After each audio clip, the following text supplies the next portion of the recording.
नारद जी महाराज कहते हैं वो देवी ने मुझे पुकारा, एक क्षण के लिए मेरी वेदना को सुनिए महाराज। नारद जी कहते मैं उस देवी के पास में गया। देवी क्यों बुलाया मुझे, कौन हो आप, बताओ। तो देवी अपना परिचय देने लगी। बोले अहम भक्ति रीति ख्याता इमऊ में तनयऊ मतऊ।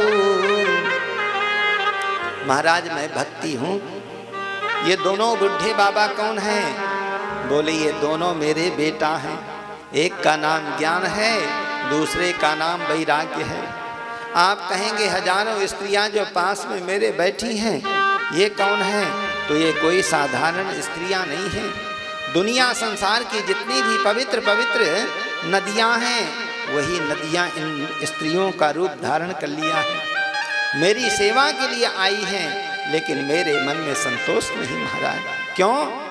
क्योंकि आपने 20 साल की मैया, 20 साल के बेटा, 50 साल की मैया देखे भी होंगे, सुने भी होंगे, लेकिन मैया केवल 20 साल की, बेटा 100 साल के हो गए हैं। यही मेरी स्थिति हो गई है। अब तो वो देवी कहने लगी कि द्रविड़ देश में मेरा प्रादुर्भाव हुआ, कर्नाटक में जाकर के मैं वृद्ध हुई, वो भक्ति माता है।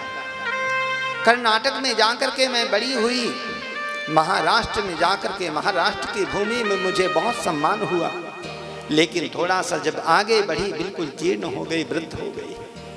वो तो श्री धाम वृंदावन की महिमा, इसका संयोग मिला मुझे, जवान हो गई, लेकिन मेरे दोनों बेटा अभी भी बुढ़ापे से युक्त हैं। महाराज इनको जैसे इनको कष्ट हो, मैया को कैसे सुख हो सकता है? बोलो वृंदावन बिहारी लाल की जय। नारद जी महाराज ने ध्यान लगा करके देखा, देख भी कलयुग का प्रभाव है। कलयुग के प्रभाव के कारण लोगों ने आपकी तो सब लोग आश्रय लेते हैं, भक्ति तो करते हैं, लेकिन विधि का कोई मतलब नहीं है, निषेध का कोई ध्यान नहीं है। देखिए भक्ति एक प्रेम का स्वरूप है और भक्ति के माध्यम से भगवान मिल जाते हैं। लेकिन जो भक्ति वेद शास्त्रों के आधार पर होती है वो भक्ति भगवान से मिलाने वाली होती है, क्योंकि भक्ति जो है साक्षात प्रेम का स्वरूप है।